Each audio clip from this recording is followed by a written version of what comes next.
விஜய் அவர்கள் வந்து நன்றி தெரிவிக்கிற கூட்டத்தில் வந்து அல்லு சில்லுங்கிற வார்த்தையை பயன்படுத்தினார் அப்படி சொன்னோன்னா பயங்கரமாக கொந்தளிச்சு எல்லோரும் வந்து கதறினாங்க. இப்போ முதல்வர் ஆனதுக்கு அப்புறமும் அவன் இவன் இப்படி தான் பேசுகிறாங்க. ஏற்கனவே திருச்செந்தூர் பக்கத்தில் ஒரு மினிஸ்டர் வந்து அப்படி தான். இப்போ வந்து ஒரு மாதத்துக்கு முன்னாடி வரைக்கும் கரண்ட் கரெக்டாக இருந்துச்சு. தாவேக்கு ஆட்சிக்கு வந்து கரண்ட் போயிடுது. ஒன்றும் சொல்ல மாட்டேங்கிறான். ஏதாவது சொல்ல, ஒன்று நீ வந்து ஆமான்னு சொல்லு, இல்லை இல்லைன்னு சொல்லு, ரெண்டும் சொல்லாமல் நீ அமைதியாக இருக்கீங்கன்னு சொல்லிட்டு டென்ஷன் ஆகி கொடுக்குற விஷயம் இருக்குது பார்த்தீங்களா? அதை விட்டுட்டு பொட்டு வச்சுட்டு வராரு, கோட்டு போட்டு வராரு, டிஃபன் பாக்ஸில் வராரு, ஸ்கூல் பிள்ளையை அனுப்புகிற மாதிரி அனுப்புகிறாங்க. அமைச்சர் திரு புஷி ஆனந்தை பற்றி ரொம்ப மட்டமான ஒரு கமெண்ட் வந்து அவர் கொடுத்துருக்காரு. நாய்க்குட்டி, நாயை கூப்பிடுற மாதிரி. இதெல்லாம் ஒரு நாகரிகமான பேச்சு அப்படின்னு சொல்லி அவங்க நினச்சிட்டு இருக்கிறாங்க. சுற்றி இருக்கிற அந்த ஒரு 10-20 பேர் கை தட்டுறாங்க, சிரிக்கிறாங்க. சொன்னோன்னா நம்ம பேசுகிறத ரசிக்கிறாங்க போல். ஆனால் இது இப்போ சோஷியல் மீடியா உலகம் இது.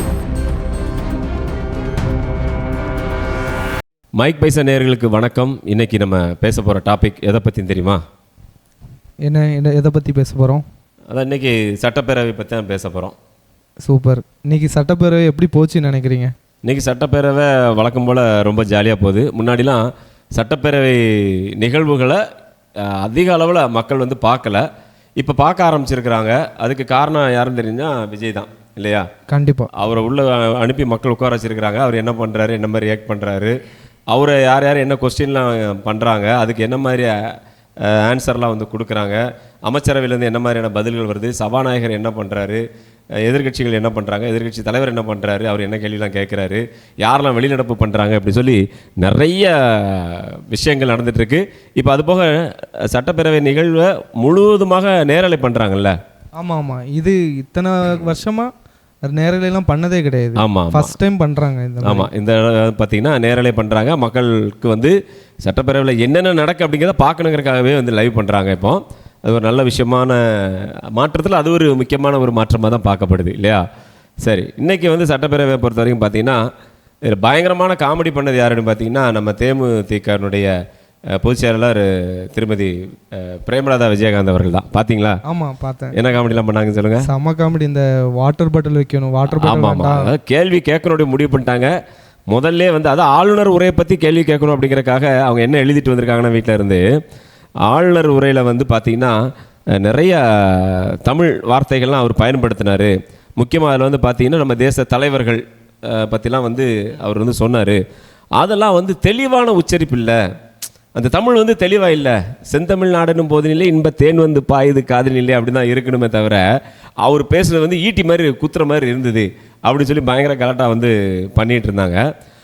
ஆளுநர் வந்து இனிமேல் பேசும்போது தமிழ் வார்த்தைகள் செந்தமிழாக வந்து பேசணும் அப்படின்னு சொன்னோடனே நம்ம சபாநாயகர் அங்கேருந்து கொஞ்சம் நிறுத்துங்க அப்படின்னு சொல்லிட்டு அவர் இவ்வளோ தூரம் வந்து நம்ம தமிழ் தலைவர்களெல்லாம் ஞாபகம் வச்சுட்டு பேசுனதே பெரிய விஷயம். ஏன்னா அவர் வேறு ஸ்டேட்டுக்காரரு, வேறு மாநிலத்தில் உள்ளவர். அவரை போய் சுத்தமான செந்தமிழில் பேசுங்க சொன்னால் பேசுகிறது கஷ்டம். ஆனால் அந்த வரலாற்று நிகழ்வுகளையே வந்து அவர் எடுத்து பேசணும்னு நினச்சார் பாருங்க. அதை நம்மலாம் வந்து பாராட்டணும் அப்படி சொன்னோன்னே பேரவை முழுக்க வந்து எல்லோரும் கைத்தட்டெல்லாம் கொடுத்து இது பண்ணாங்க. அது அவங்களே யோசிச்சுருக்கணும், இல்லையா? இதை கேள்வி கேட்கலாமா? ஏன்னா அவர் வேறு ஸ்டேட்டில் உள்ளவர். நார்த் இந்தியன் ஒருத்தர் வராரு அப்படின்னா அவர்கிட்ட போய் நம்ம நீ தமிழ் சரியாக பேச நம்ம சொல்ல முடியுமா? அவர் நம்மளை வந்து நம்மளுடைய தலைவர்களை பற்றி பேசுகிறதே பெரிய விஷயம். ஆமாம், அதில் ஏதாவது பிழை இருந்தால் தான் நம்ம வந்து சொல்ல முடியும். நீங்கள் அதனால் சுத்த தமிழில் பேசணும்னு சொல்ல முடியாது. அதே மாதிரி நீங்கள் சொன்ன மாதிரி அந்த வாட்டர் பாட்டில் மேட்ரு, அந்த அவையில் வேலை பார்க்கக்கூடிய அலுவலர்கள் வந்து பார்த்திங்கன்னா அவங்களுக்கு வேலையை வந்து இங்கே இருக்கிறவங்களுக்குலாம் வந்து அவங்களோட தேவைகளை பூர்த்தி செய்கிறதான். அதனால் டம்ளரில் வந்து தண்ணி கொண்டு வச்சுட்டு இருந்தாங்க. இது அவங்க அங்கேயும் இங்கேயும் வந்துட்டு இருக்காங்க. பாவமாக இருக்குது, வாட்டர் பாட்டில் கொடுங்க இனிமே அப்படின்னு சொல்லி இவ்வளோ நாளாக இல்லாத விஷயங்களெல்லாம் வந்து புதுசாக மாற்றணும் அப்படின்னு சொல்லி அதுக்கான வேலைகளில் இருந்தாங்க. வேறு புதுசாக எதுவும் பிரச்சனைகள் ஒன்றும் சொல்கிறதுக்கு அளவுக்கு இல்லை, பெருசாக ஒன்றும் இல்லை. என்ன பேசணும்? ஆமாம், ஏன்னா அவங்களுக்கே தெரியும் கடந்த ஆட்சி காலத்தில் வந்து நிறைய பிரச்சனைகள் நடந்தது. அதுதான் வந்து இப்போ கண்டினியூ ஆகிட்டு இருக்கு. ஆமாம், ஏன்னா உடனே வந்து அதெல்லாம் சரி பண்ணணும்னா கொஞ்சம் அவகாசம் தேவை. அதுக்கேற்ற மாதிரியான விஷயங்களை தான் வந்து இப்போ தாவேக அரசு வந்து கையில் எடுத்து பண்ணிகிட்டு இருக்கிறாங்க. அதனால் அந்த காமெடி வேறு பண்ணாங்க. 2 நாளைக்கு முன்னாடி திமுக எம்எல்ஏ தாமு அன்பரசன் பேசின பேஜெலாம் பார்த்தீங்களா? ஆமாம் ஆமாம், பார்த்தேன். எவ்வளோ மரியாதையாக பேசியிருந்தாரு. ஆமாம், மரியாதைலாம் வந்து சொல்லியாக கொடுக்கணும். அதாவது விஜய் அவர்கள் வந்து நன்றி தெரிவிக்கிற கூட்டத்தில் வந்து அல்லு சில்லுங்கிற வார்த்தையை பயன்படுத்தினார் அப்படி சொன்னோன்னா பயங்கரமாக கொந்தளிச்சு எல்லோரும் வந்து கதறினாங்க. ஆனால் இப்போ வந்து தாமு அன்பரசன் அவர்கள் பேசின ஸ்பீச்செல்லாம் பார்த்தீங்கன்னா ரொம்ப மரியாதையாக இருந்துச்சு. ரொம்ப ஆமாம், பயங்கரமாக இருந்துச்சு. அந்த அந்த அந்த வீடியோ போடுங்க. அது ஆரம்பத்துலேருந்தே அவருடைய அந்த பேச்சுக்கள் வந்து பயங்கரமாக இருந்தது. ஒரு மாதம் ஆட்சியில் எவ்வளோ கேவலமாக இன்னைக்கு ஆட்சி நடக்குதுன்னு பற்றி பேசுனாங்க. உள்ளபடியே சொல்கிறேன், நான் வயிறு எரிஞ்சு சொல்கிறேன். நாம் செய்யாத சாதனை யாரும் செய்திருக்க முடியுமா? என்ன சாதனை பண்ணாங்களாம் அப்படி? அதான் அந்த சாதனை தான். அதனால தான் ஆட்சியே மாறி இருக்கு அந்த சாதனையில். சரி, அது என்னன்னு பார்ப்போம். என்ன சாதனை பண்ணியிருக்காங்க, என்ன சொல்லியிருக்காங்க. 1,00,000 பட்டா கொடுத்தோம்டா இந்த மாவட்டத்தில். இந்த செங்கல்பட்டு மாவட்டத்தில் மட்டும் 10 வருஷம் அதிமுக கூட ஒரு பட்டா தரல. 1,93,000 பட்டா இந்த செங்கல்பட்டு மாவட்டத்தில் மட்டும் எங்க கையாலே கொடுத்தோம். இல்லைன்னு சொல்ல முடியுமா? சொல்லு. செங்கல்பட்டில் போய் பாருங்க, பஸ் ஸ்டாண்டு, டெப்போ, பாதாள சாக்கடை திட்டம், மறைமலை நகரில் பாதாள சாக்கடை திட்டம், மாமல்லபுரத்தில் 150 கோடி ரூபாயில் bus stand, Kilambakkam bus stand நடு ரோட்டில் விட்டு போனானுங்க. அதுக்கு ஒரு 100 கோடி ரூபாய் செலவு பண்ணி எல்லா வசதியும் செய்து கொடுத்துருக்குறோம். பெருங்காலத்தில் ஒரே டிராஃபிக்கு பிரிட்ஜு போட்டு கொடுத்தோம். சிங்கபெருமா கோயிலில் உள்ளே போக முடியாது, அந்த உரகடத்துக்கு பிரிட்ஜு போட்டு கொடுத்தோம். எல்லா கிராமங்களும் போய் பாருங்கள், ரோடு போட்டிருக்கோம். தண்ணி பிரச்சனை தீர்த்துருக்குறோம். மின்சார பிரச்சனையே இல்லாமல் இருந்தது. இவ்வளோ வசதி பண்ணி கொடுத்தோம். நமக்கு மின்சார வசதியே இல்லாமல் இருந்துச்சு. மின்சார பிரச்சனையே இல்லாமல் இருந்துச்சான். பிரச்சனையே இல்லாமல். ஆமாம், மின்சார பிரச்சனை இல்லாமல் இருந்துச்சு. தாவேக்கு ஆட்சிக்கு வந்த உடனே மின்சாரம் கட்டாச்சு.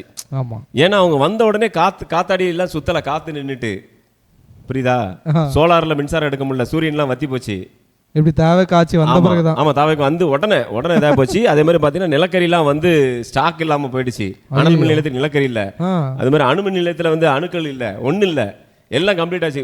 வந்து ஒரே நாளில் மாறிடுச்சு. அதனால அதாவது இது ஒரு செயற்கையான மின் தட்டுப்பாடு அப்படிங்கிறது எல்லாருக்குமே தெரியும்.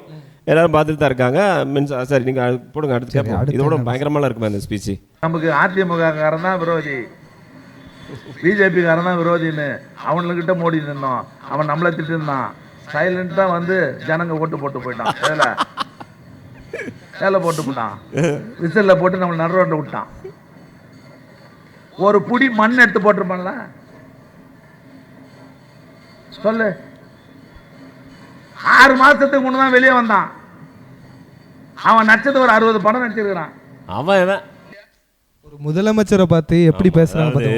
முன்னாடியாவது அவர் திரையுலகத்தில் இருந்து அரசியலுக்கு வந்தார், ஆட்சி வரல, ஒரு முதல்வர் அப்படிங்கிற பதவிக்கு வரல. ஆனால் இப்போ முதல்வர் ஆனதுக்கு அப்புறமும் இவன் இப்படி தான் பேசுகிறாங்க. ஏற்கனவே திருச்செந்தூர் பக்கத்தில் ஒரு மினிஸ்டர் வந்து அப்படி தான் அப்படியே பேசி பழகிட்டாங்க. அதான் மக்கள் எல்லா விஷயங்களையும் வந்து பார்த்துட்டு தான் இருக்காங்க. ஒரு முதல்வரை வந்து அட்லீஸ்ட் ஒரு இவர்னாலும் சொல்லலாம். அவர் என்னத்தை பண்ணார் அப்படி பண்ணாரா இவர்னு பேசுறது ரைட், ஓகேங்களாம். ஆனால் இன்னும் வந்து இவன் அப்படி பேசல. இப்படிலாம் பேசிட்டு நம்ம தோற்றதுக்கான காரணத்தை போய் மக்கள்கிட்ட போய் கேளுங்கன்னு சொல்லிட்டு இருக்காங்க. காரணம் உங்ககிட்ட தான் இருக்குது. நீங்கள் அங்கேயும் தட்டுறீங்க. நீங்களே உங்களுடைய வீடியோக்கெல்லாம் பாருங்கள், எந்த மாதிரி பேசுகிறீங்க, என்ன மாதிரி செயல்படுறீங்க அப்படிங்கிறது தெரியும். சரி, அடுத்து போடுங்க.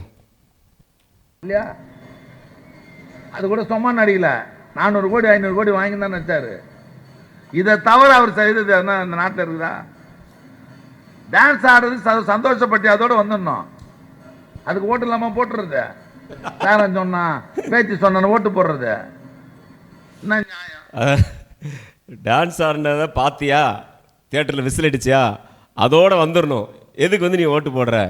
அது அவருடைய வேலை. ஒவ்வொருத்தரும் ஒவ்வொரு தொழிலில் இருந்து அரசியலுக்கு வருவாங்க. இது வந்து அவருடைய சினிமா அப்படிங்கிறது அவரோட ஒரு தொழில். அது எல்லாரையும் ரசிக்க வச்சுருக்காரு. எல்லாரும் அவர் மேலே ஒரு அபிமானம் வச்சுருந்துருக்குறாங்க. அந்த அபிமானத்தை அழகாக அரசியலில் வந்து அவங்க வந்து சினிமா மட்டும் தான் பார்த்துருக்காங்கன்னு நினைக்கிறேன். ஆமாம், பின்னாடி எவ்வளோ நல்லது பண்ணியிருக்காங்கன்னு. ஆமாம், அது தெரியல. கிட்டத்தட்ட ஒரு 20-25 வருஷத்துக்கு மேலே வந்து நலத்திட்ட உதவிகள்லாம் வந்து பண்ணிட்டு தான் இருக்கிறாரு. அதெல்லாம் தெரியல. இப்போ வந்து என்ன சொல்கிறாரு பார்த்தீங்கன்னா, நீங்கள் வந்து டான்ஸ் ஆடுறத பார்த்தியா, அதோட வெளியே கை தட்டிட்டு வந்தியா, அப்படி இருந்திருக்கணும். அதை விட்டு ஏக்கு நீ ஓட்டு போட்ட. மக்களை வந்து திட்ட ஆரம்பிச்சிட்டாங்க. பாருங்கள் என்னெல்லாம் திட்டுறாங்க கேட்போம். நியாயமா நேற்று அவசரமாக வீட்டிலேருந்து கிளம்புறேன். ஒரு 50 பேர் வேகமாக வந்தாங்க, பொம்பளை ஆம்பளைலாம். என்னப்பா இவ்வளோ பேர் வந்தீங்க? என்ன தண்ணியே வரல. இப்போ விசிலில் தானே ஓட்டு போட்டீங்க, இப்போ அவன் கொடுப்பான் தண்ணி. என்ன அதுக்கப்புறம் சரி நம்பூராச்சா அவங்கள கூப்பிட்டு போய் நான் திட்டிட்டு வாங்கன்னு சொல்லி அதிகாரத்தை பேசி முதல்ல லாரியில் தண்ணி கொடுங்கடான்னு சொல்லி ஏற்பாடு பண்ணோம். கரண்ட் இல்லை, 2 மணி நேரம் கரண்ட் இல்லைன்றாங்களே, கரண்ட் இல்லாமல் போகிறதுக்கு யார் காரணமாக இருக்காங்க இப்போ? ஆமாம், கரண்ட்டு இல்லை அப்படின்னு சொல்லி அது ஏற்கனவே சொல்லியாச்சு. செயற்கையான ஒரு மின் தட்டுப்பாட்டை உருவாக்க பார்க்குறாங்க. அதே மாதிரி அரசு ஊழியர்கள்லேயே வந்து நிறையா பேர் ஒரு கருப்பாடுகள் மாதிரி செயல்படுறாங்க அப்படின்னு சொல்லி திரு இவர் வேற சொன்னார், நிர்மல்குமார் வேற வந்து மினிஸ்டர் நிர்மல்குமார் அவர்கள் கூட அதை பதிவு பண்ணியிருந்தார். அதுக்கப்புறமா இன்னும் ஒவ்வொரு ஸ்டேஜ் வந்து கரண்ட் இல்லை. அதாவது ப்ராக்டிக்கலாக யோசிச்சு பாருங்கள். இப்போ வந்து 1 மாதத்துக்கு முன்னாடி வரைக்கும் கரண்ட் கரெக்டாக இருந்துச்சு. தேவைக்கு ஆட்சிக்கு வந்து கரண்ட் போயிடுது. தேவைக்கு ஆட்சி வந்த பிறகுதான். ஆமாம், வந்த பிறகு கரண்ட் போகுது. எப்படி வீட்டுக்கு வீடு போய் ஃபீஸ் கரையில் பிடுங்கி விடுறது யாரு? ஆமாம், வீட்டுக்கு வீடு போய் பிடுங்க ஆரம்பிச்சிட்டாங்களா? வீடியோஸ் எவ்வளோ இது பார்க்குறோம் சோஷியல் மீடியாவில். ஆமாம் ஆமாம், கண்டிப்பாக அந்த வேலையை வேற பண்ணிகிட்டு இருக்கிறாங்க. நிறைய இடத்துல அதுக்கேற்ற மாதிரி பண்ணுறாங்க. மக்களுக்கு வந்து புதுசாக அமைஞ்சிருக்கிற இந்த அரசு மேலே ஒரு அதிருப்தி ஏற்படுத்தணும் அப்படிங்கிற மாதிரியே வந்து பண்ணிகிட்டு இருக்கிறாங்க. சரி, அடுத்து கேட்போம். 3 மணி நேரம் கரண்ட் கிடையாது. நாடு முழுவதும் நீ போராட்டம் நடக்குது. எவ்வளோ நாள்ல? ஒரே மாசத்துல. நீ தான் பண்ண ஆட்சிக்கு வந்த உடனே எங்க மேல விமர்சனம் தான் பண்ண. நீ இன்னொரு வாட்டி இங்க கூட்டம் போடாதீங்க. இந்த கல்யாணம் இருந்ததுன்னா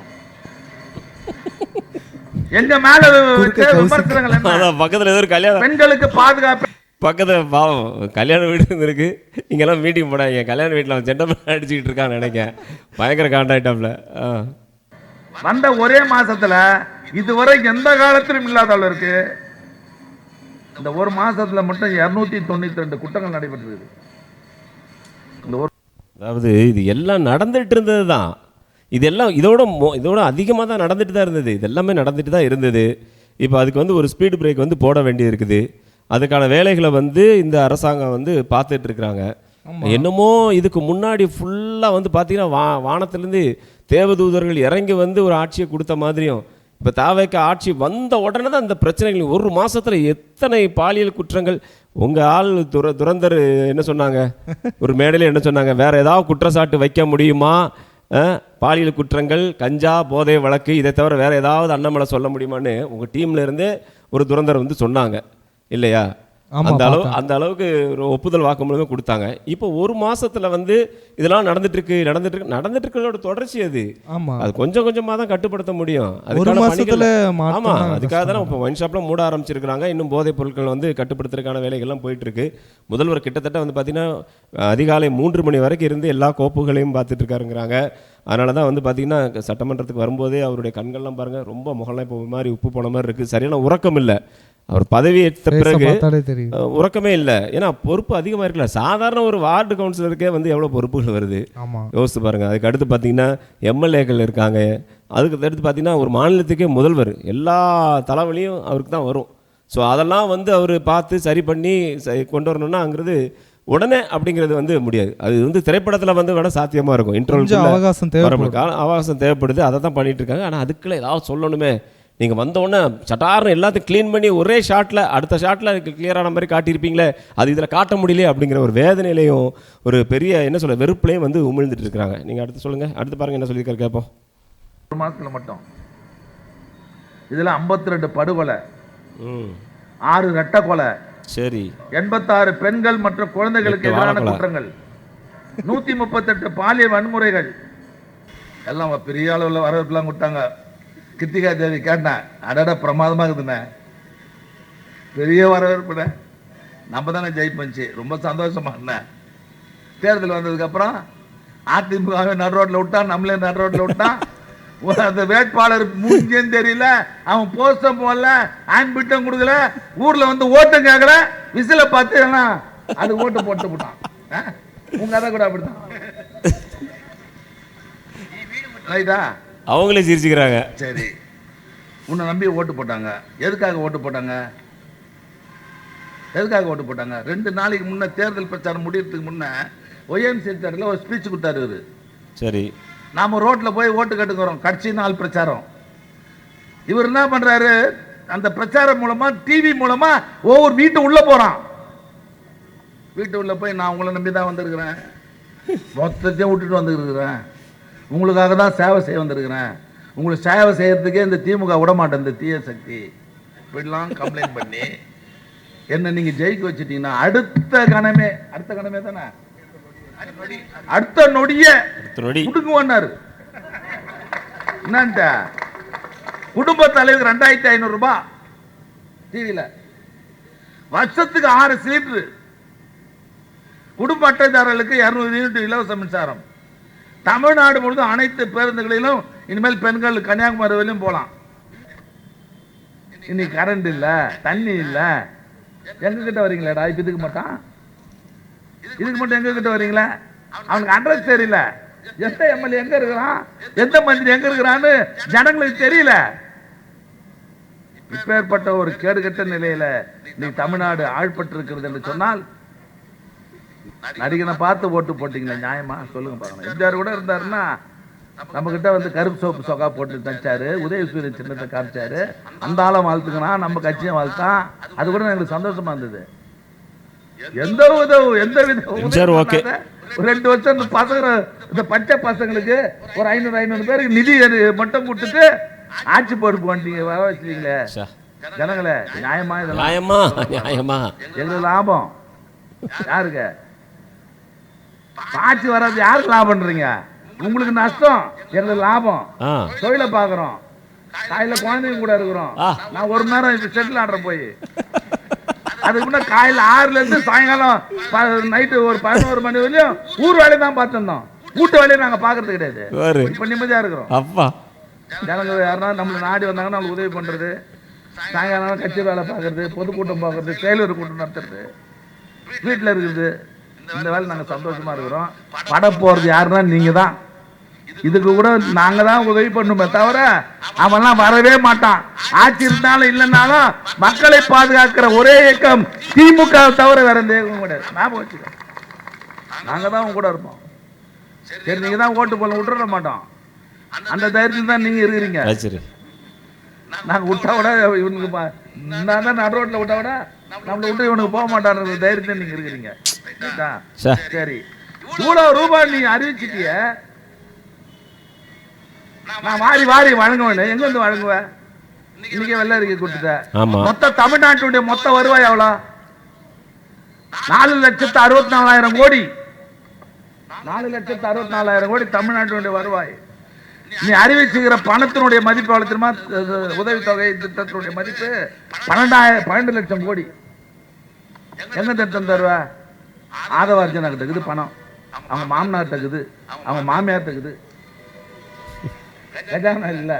நீ முதல்ல நீ வந்து அங்கதான் எடுத்து தர்ற தவிர எங்கேயும் கிடையாது. இதுதான் நிறைய பணம் எல்லாம் நடிச்சு வச்சிருக்கிறார். ஜனங்களாம் நினைச்சுட்டான் இவங்க கவர்மெண்ட்ல பணம் எல்லாம் கூட இவங்க வீட்டுல இருந்து எடுத்து வந்து கொடுப்பாங்கன்ட்டு. கொடுப்பான் வாங்கிக்க. எவ்வளோ ஒரு வெறுப்பு அரசியல்ல, எவ்வளோ ஒரு வெறுப்பா. அதாவது ஏதோ இதுக்கு முன்னாடி தேவைக்க இருந்து ஆட்சி, அதுக்கப்புறம் போய் திரும்பவும் ஆட்சிக்கு வந்த மாதிரியே பேசுகிறாங்க. இப்போ வந்து அவங்க எல்லாமே ரொம்ப ப்ராப்பராக வந்து பண்ணிகிட்டு இருக்கிறாங்க. சட்டப்பேரவையில் போய் எம்எல்ஏக்கள்லாம் எப்படி பேசணும் அப்படின்னு சொல்கிறதுக்கு அதுக்காகவே ஒரு பயிற்சியை எடுத்திருக்காங்க. 2 நாட்கள் பயிற்சி வந்து கொடுத்துருக்காங்க. அதையும் கேலி பண்ணுறாங்க. அதையுமே வந்து கேலி பண்ணி பாருங்கள், எல்லாம் ட்ரைனிங் எடுத்துகிட்டு இருக்காங்க அங்கே வந்து பேசுகிறதுக்கு. அது நல்ல ஒரு விஷயம் தானே. ஒரு விஷயத்தை கற்றுக்கிட்டு அதுக்கப்புறம் போய் அதில் போய் செயல்படுறங்கிறது ஆரோக்கியமான ஒரு விஷயம். ஒன்றுமே தெரியாமல் அங்கே போய் முழிக்கிறதா இதா இல்லை, அங்கே போய் சட்டப்பேரவையில் போய் நல்லா அப்படியே பின்னாடி கடைசி ரோலம் பாருங்கள், அந்த ஏசியில் நல்லா தூங்குறாங்க நிறைய பேர் பார்த்தேன். ஆமாம், இல்லைன்னா பக்கத்தில் இருக்கிற அந்த ஸ்கூல் மாதிரி முன்னாடி இருக்கிறவங்க உருவ கேலி பண்ணுறது, அது பண்ணிட்டு இருக்காங்க. இப்போ லைவ் போயிட்டுருக்கு. இன்னைக்கு கூட சட்டப்பேரவையில் ஒரு சபாநாயகர் வந்து சொல்கிறாரு, மெனக்கிட்ட சொல்கிறாரு, யார் அப்படி உருவ கேலி பண்ணாதீங்க, லைவ் போயிட்டுருக்கு, மக்கள் பார்த்துட்டு இருக்கிறாங்க, அது வந்து உங்களுடைய மாண்பை தான் அது குறைக்கும் அப்படின்னு சொல்லியிருக்காருன்னா, அப்போ எந்த அளவுக்கு நீங்கள் நடந்திருக்கிறீங்க, எவ்வளோ கேர்லெஸ்ஸாக நீங்கள் இருக்கீங்க, உள்ளேருந்து எவ்வளோ நக்கல் பண்ணிகிட்டு இருக்கிறீங்க, என்ன மைண்ட் செட்டப்பில் நீங்கள் இருக்கிறீங்க. இவங்க உள்ளே போய் நம்ம ஒரு பாடுபடுத்திடுவோம். அவன் பாரு எப்படி இருக்கான் பாறேன், எப்படி தூங்கிட்டு இருக்கான் மாதிரி இருக்கான் பாறேன், எப்படி அமைதியாக இருக்கான் பாறேன், உருன்னு இருக்கான் வச்சு காட்டி அந்த வேடிக்கை காட்டுறது, இதெல்லாம் ஒரு ஆரோக்கியமான அரசியலாக? இது எவ்வளோ ஆண்டுகால கட்சி, அந்த கட்சியில் இருந்துட்டு இதான் உங்களுடைய மாண்பா? மக்கள் எல்லாம் பார்த்துட்டு தான் இருக்காங்க. அவ்வளோ பேரும் இப்போ 108 இடங்களில் தாவக்க வென்று வந்திருக்கிறாங்க. மக்கள் வந்து அத்தனை கோடி பேர் வந்து ஓட்டு போட்டு ஜெயிக்க வச்சவங்களாம் உங்களை பார்த்துட்டு தானே இருக்காங்க. நீங்கள் உருவகளி பண்ணுறது, பின்னாடி இருந்து நீங்கள் கொரட்டை விட்டு தூங்கிட்டு இருக்கிறது, எல்லா சேட்டைகளையும் மக்கள் வந்து பார்த்துட்டு தான் இருக்கிறாங்க. அது கூட தெரிய மாட்டேங்க உங்களுக்கு. ஒரு எதிர்க்கட்சியாக இருக்கிறீங்கன்னா அதுக்கேற்ற மாதிரி நீங்கள் வந்து மரியாதையாக வந்து நடக்கணும், மற்றவங்களுக்கு அது ஒரு முன்மாதிரியாக நீங்கள் இருக்கணும். அதெல்லாம் விட்டுட்டு அங்கே உட்காந்து உருவ கேலி பண்ணுறது, நக்கல் பண்ணுறது, கேலி பண்ணுறது, வெளிநடப்பு படார்னு வெளியே போயிடுறாரு. இன்றைக்கி பார்த்தீங்கன்னா அதிமுகலேருந்து உடனே கிளம்பியாச்சு. அவர் ஏதோ கேட்டுறாங்க. ஆமாம், உடனே கிளம்பியாச்சு. அவர் போய் ஏதோ சடங்கு வீட்டுக்கு போக வேண்டியிருக்கு, வாங்க இது ஒரு நல்ல ஒரு வாய்ப்பு கிளம்பிடும் அப்படிங்கிற மாதிரி டீமை வெளியே போய் பத்திரிகையாளர்கள்ட்ட போய் பேட்டி வேறு கொடுத்துட்ருக்காரு அவர் போய். அதாவது பார்த்தீங்கன்னா அப்படின்னு சொல்லிட்டு அவரும் பேசிட்டு கிளம்பியாச்சு. உள்ளே இருந்துட்டு லைவ் போயிட்டுருக்க ஆக்கப்பூர்வமாக ஏதாவது ஒரு கேள்விகள் கேட்போம். அந்த கேள்விக்கு வந்து ஆளுங்கட்சியிலேருந்து பதில் சொல்கிறாங்களா, இல்லை ஏதாவது ஒரு ஐடியா கொடுப்போம், இப்படி இருக்குது சூழல்கள்லாம், அதை இப்படி மாற்றுங்க அப்படின்னு ஏதாவது யோசனை சொல்லுவோம். அந்த மாதிரி எதுவுமே இல்லை. சொல்லிட்டாங்களா வாங்க டக்குன்னு கிளம்புறோம், வீட்டுக்கு போக வேண்டியிருக்கு, சாப்பிட வேண்டியிருக்கு அப்படிங்கிற மாதிரி உடனே கிளம்பி வெளியே போயாச்சு எல்லாரும். இன்னைக்கு என்ன பண்ணுறாங்க, பாவமாக இருக்குது. நம்ம முதலமைச்சரை பார்த்தா காலையில் இந்த பசங்கள்லாம் ஸ்கூலுக்கு வேகமாக ட்ரெஸ் பண்ணி கோட்டுக்கிட்டலாம் போட்டு அனுப்புவாங்க பாருங்க. அது மாதிரி ட்ரெஸ் பண்ணி பவுடர் கிட்டலாம் போட்டு ஒரு பொட்டுக்கிட்டு வச்சு முதலமைச்சரை எப்படி கிண்டல் பண்ணுறாங்க பார்த்தீங்களா? அதாவது அவங்களுடைய இது என்னென்னா, அந்த வெள்ளை வேஷ்டி வெள்ளை சட்டை அப்படி போட்டு வந்தால் தான் அரசியல்வாதி. ஒரு கோட்டு போட்டுட்டு ரொம்ப ஜெனிவாக ரொம்ப ஸ்டைலாக என்னோட உரிமை அப்படிங்கிற மாதிரி அவர் வராரு. இந்த மாதிரி ஒரு சிஎம் இது வரைக்கும் நம்ம பார்த்தது கிடையாது. இவ்வளோ வந்து அழகாக கோட் சூட் போட்டுட்டு ஒரு கம்பீரமாக வந்த ஒரு முதல்வரை நம்ம இது வரைக்கும் பார்க்கல. அதை முதல் முறையாக வந்து பார்க்கும்போது என்ன சொல்லி பண்ணலாம், என்ன மாதிரியான அவர் காஸ்டியூமை வந்து அவர் போடுற காஸ்டியூமை வந்து கேவலப்படுத்தலாம், இல்லை அவர் போடுற கூலிங் கிளாஸை போடலாம், இல்லை அவர் பொட்டு வச்சுட்டு வராரு அதை வந்து சொல்லலாம், டிஃபன் பாக்ஸில் சாப்பாடு கொண்டாடுறாரு அதை கேலி பண்ணலாம், அவரே கையால் சாப்பிட்டாரு அப்படி சொல்லி அதை கேலி பண்ணலாம், அவர் காரில் அவரே டிரைவிங் ஓட்டினார், முன்னாடி ஒரு ஏஏல ஒரு கிளாஸ் வேறு ரெடி பண்ணி அதை சரக்கு மாதிரி இது சாராயம் இருக்கிற மாதிரி வச்சு ஒரு செட்டப் வச்சு அதை வச்சு கேலி பண்ணலாம். என்னன்னாலும் வந்து பண்ணாலுமே மக்கள் எல்லாத்தையும் வந்து பார்த்துட்டு தான் இருக்காங்க. இவங்க இப்படி பேச பேச பேச என்ன ஆகுன்னா ஆளுங்கட்சி டிவி கேட்க தான் மதிப்பு வந்து ஏறும். அப்படிதான் ஏறி இருக்கு. விஜயை பொறுத்த வரைக்கும் பார்த்தீங்கன்னா, நம்ம முதலமைச்சரை பொறுத்த வரைக்கும் பார்த்தீங்கன்னா, இந்த கரூர் விஷயத்துலேருந்து எல்லாத்துலேயுமே அவர் ஒரு மௌனமாக தான் இருந்தார். ஏன்னா உண்மை தெரியும், மக்களுக்கு வந்து தெரியும் அதனால் அந்த அசம்பாவிதம் நடந்தது அப்படின்னு தெரியும். அதனால் வந்து மக்கள்கிட்டே விட்டுட்டு அவர் அமைதியாக இருந்தார். ஆனால் அவருடைய அந்த அமைதி தான் மிகப்பெரிய ஒரு ஆயுதம். உலகத்திலேயே மிகப்பெரிய ஆயுதம் எது அப்படின்னு சொன்ன பார்த்தீங்கன்னா ஒருத்தருடைய மௌனம் தான். அதை வச்சே காலி பண்ணிடலாம் எதிராளியை. வந்து என்னடா ஒன்றும் சொல்ல மாட்டேங்கிறான், ஏதாவது சொல்ல, ஒன்று நீ வந்து ஆமான்னு சொல்லு, இல்லை இல்லைன்னு சொல்லு, ரெண்டும் சொல்லாமல் நீ அமைதியாக இருக்கிறேன்னு சொல்லிட்டு டென்ஷன் ஆகி கொடுக்குற விஷயம் இருக்குது பார்த்தீங்களா. அதாவது நம்மளுடைய உடலை குத்தி வருத்துறதை விட மனசை குத்தி வருத்த வைக்கிறது தான் பெரிய விஷயம். ஆமாம், அதை தான் வந்து எப்போவுமே நம்ம முதல்வர் வந்து பண்ணுவார். மௌனம் தான், மௌனமாக இருப்பார். அவங்க அதாவது சொல்லுவார்ல அந்த அது என்ன படம் துப்பாக்கி தானே, சஸ்பென்ஸாகவே செத்து போகணு என்னென்னு ரீசன் தெரியாம அந்த மாதிரி சஸ்பென்ஸாகவே என்ன ரீசனாக இருக்கும் என்ன வரைக்கும் ஏதாவது பேசுங்க. இப்போ இடையில கூட எல்லாத்தையும் இந்த போர்டில் கொண்டு வந்தாங்கல்ல, சிஎம் சார் வாய தரங்க எங்களால் சஸ்பென்ஸ் தாங்க முடியல, தயவுசெய்து வாய தரங்க, ஏதாவது சொல்ல ஐயா, நீ சொல்கிறத வச்சு தான் நாங்கள் அரசியலை பண்ணணும், சொல்ல மாட்டேங்கிறீயா அப்படிங்கிற மாதிரி சொல்லவே இல்லை. அதுதான் ஒரு பெரிய ஆயுதமே, பெரிய ப்ளஸ்ஸே வந்து நம்ம தமிழக முதல்வருக்கு அவருடைய மௌனம் தான் பெரிய ப்ளஸ். அதாவது பேசுகிறத விட செயலில் காட்டுவோம் அப்படிங்கிறது அவருடைய இது. இது வரைக்கும் எல்லா சட்டப்பேரவையிலையும் கையாமையா கத்தி கூப்பாடு போடுறது, சட்டையை கலத்திட்டு பனியன் ஆனந்த் பனியன் நெட்டிகள் மாதிரி விளம்பரம் கொடுத்துட்டு போகிறது, இந்த மாதிரிலாம் பயங்கர தமாசெல்லாம் நடந்துச்சு. அது அரசியல் கிடையாது, இல்லை அது அரசியல் கிடையாது. செயலில் காட்டணும், அந்த செயலுக்கு என்ன உண்டோ அதை யோசித்து பண்ணிகிட்டு இருக்காங்க, அதை தாராளம் பண்ணுவாங்க. அதை விட்டுட்டு பொட்டு வச்சுட்டு வராரு, கோட்டு போட்டு வராரு, டிஃபன் பாக்ஸில் வராரு, ஸ்கூல் பிள்ளையை அனுப்புகிற மாதிரி அனுப்புகிறாங்க.